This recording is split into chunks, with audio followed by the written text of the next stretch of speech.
If you could sue the Watchtower, what would you sue the Watchtower for?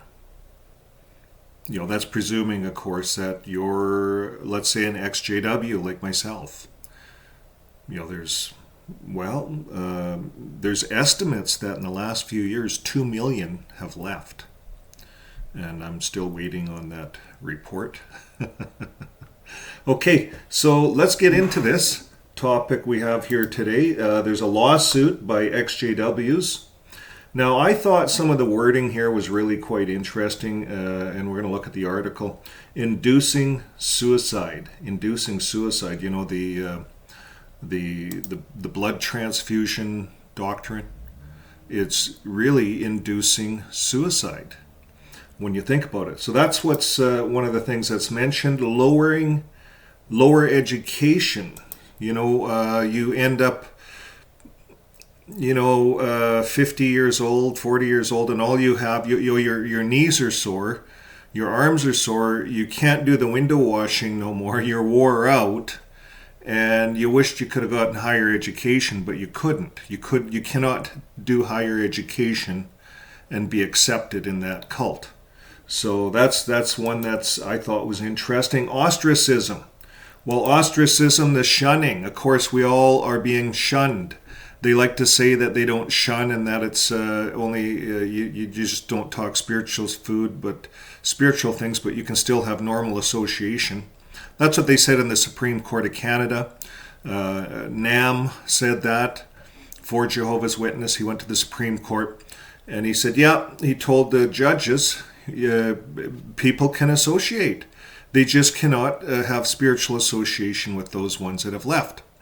So is that true? No, it isn't. It isn't. We all experience ostracism from that organization, a good word, and sexual abuse. For many have experienced sexual abuse. So let's take a look at this. This is an article from Brazil under the religious section from the Correio. And I'd like to give a big call out. Thanks to our Twitter, jws4justice.conz. He threw that up the other day. And of course, it brings us to this article. I got to just hit that in English. There we go. So a bunch of Jehovah's Witnesses in Brazil, and I think this has to happen all over the world. I think this is just the beginning, folks. All over the world, we'll start to see these lawsuits come out, and there will be payouts, guaranteed. Now, complaints include the practice of ostracism, which forces believers to cut ties with those who leave the church, the Kingdom Hall, and even cases of abuse. So there's a nice picture of the branch office in Brazil, the Jehovah's Witness headquarters in Brazil, located in São Paulo. Former members of Jehovah's Witnesses are gathering documents to sue the religious organization of Brazil, accusing it of practices such as covering up cases of pedophilia, pressuring people to avoid higher education, public humiliation, and what they call inducing suicide, referring to the prohibition of blood transfusions even in life-threatening situations. Now, the lawsuit, which could include up to 28 descendants, seeks compensation for moral damages. The information was released in a report by UOL. Now, among the main complaints is the practice of ostracism, which forces believers to cut ties with family and friends who leave the religion. And this policy led Norway to cancel the church's registration in the country in 2021, a fact that inspired the Brazilian descendants to seek similar measures here.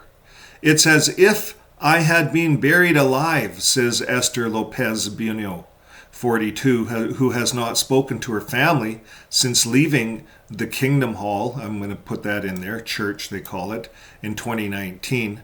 And reports of sexual abuse are also common among former members. Psychologist Lucas Vasconcelos 24 claims he was molested at age 15 by church leaders who made him drunk until he lost consciousness.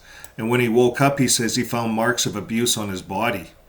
Now, the journalism student Morella Costa, 25, reports having been sexually abused at ages 10 and 12 by 2 church members, and she says she was not treated as a victim. The second time, they asked me if I wasn't in love with the abuser, she says. Imagine that, age 10 and 12, asking a minor that question. That's abuse in itself. Now, the organization in turn denies the accusations. In a statement, it stated that it considers sexual abuse a malicious and repugnant act, and that it complies with the law by reporting cases to the authorities. This is what Jehovah's Witnesses always say. Regarding ostracism, Jehovah's Witness argues that the followers should limit contact with the persons who is removed from the congregation.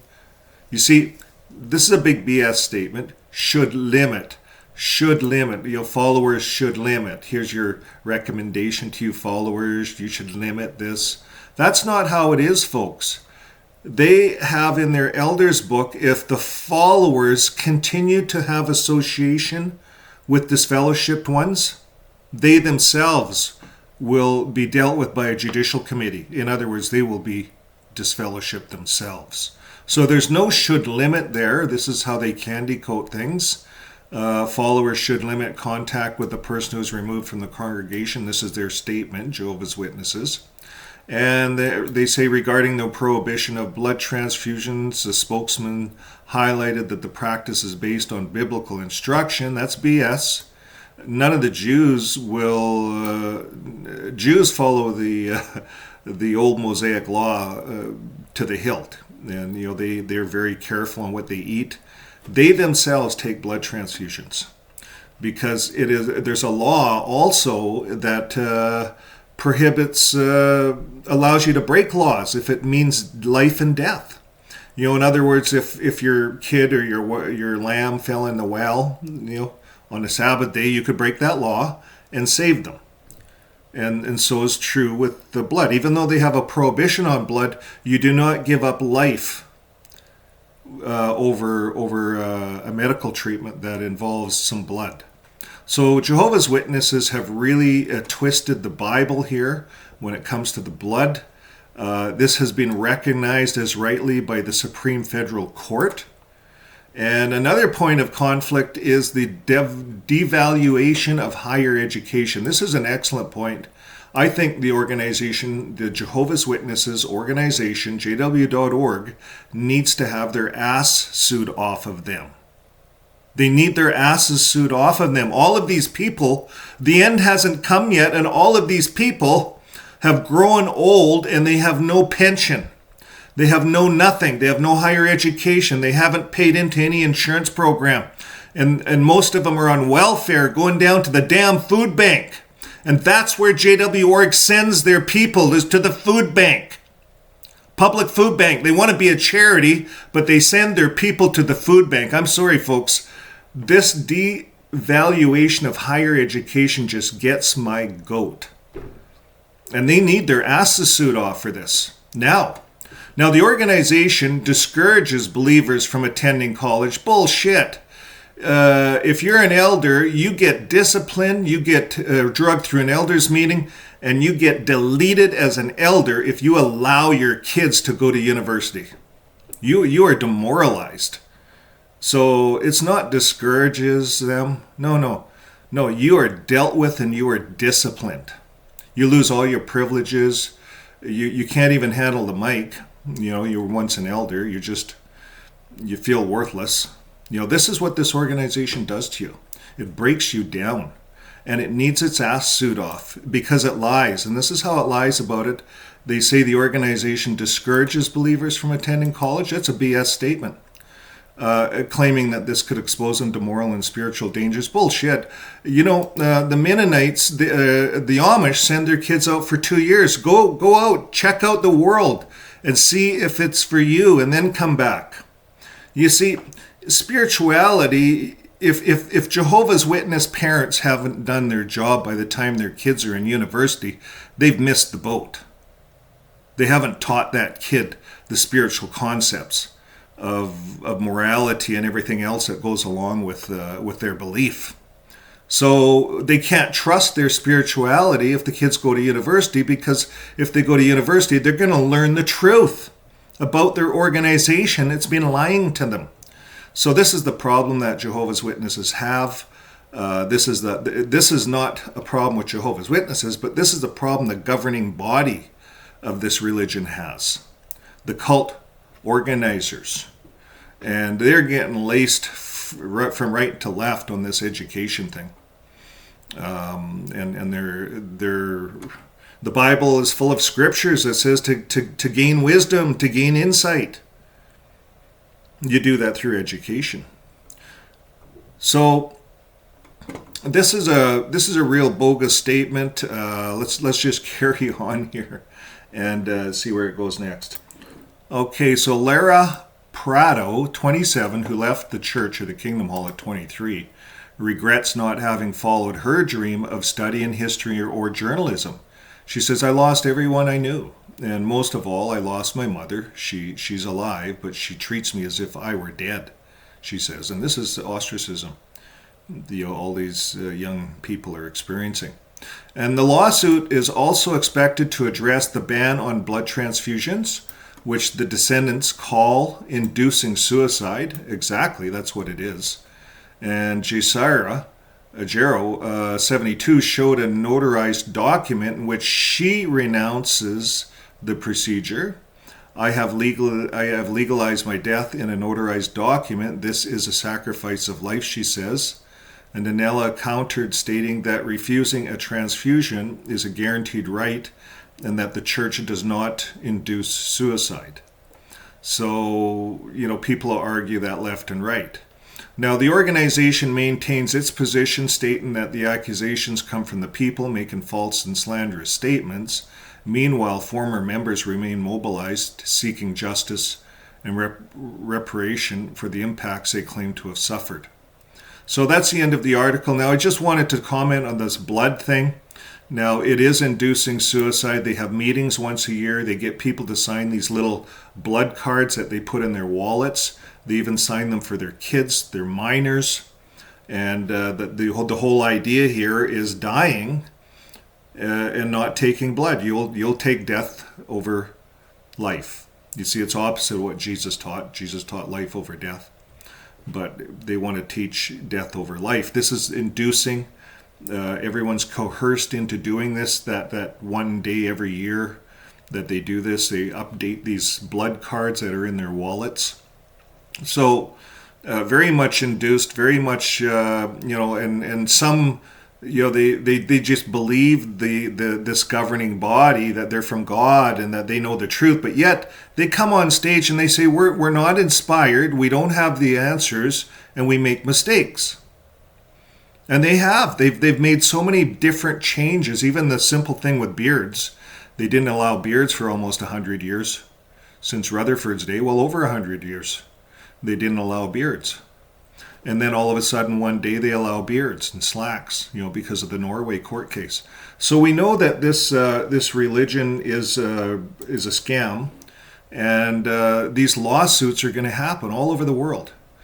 People are sick and tired with where they're at. They've left this religion. They've realized it's a scam. They realize they've been scammed by this governing body, this so-called governing body, who publicly come out and tell everyone that they're not inspired, that they don't have all the answers, and that they're going to make changes.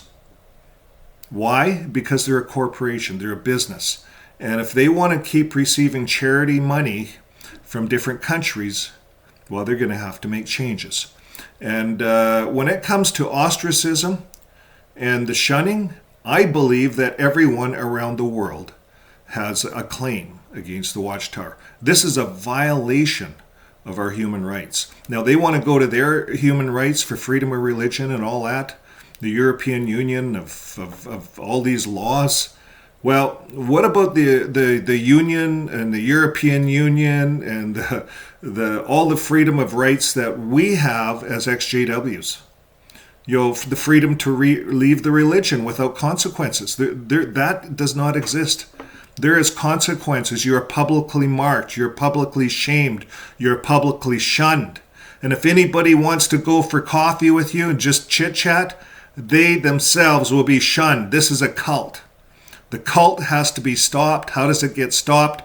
By us standing up, us raising our hands together in a unified fashion like they're doing in Brazil, and suing the branch, suing them for all our financial difficulties. So these become class action lawsuits, folks.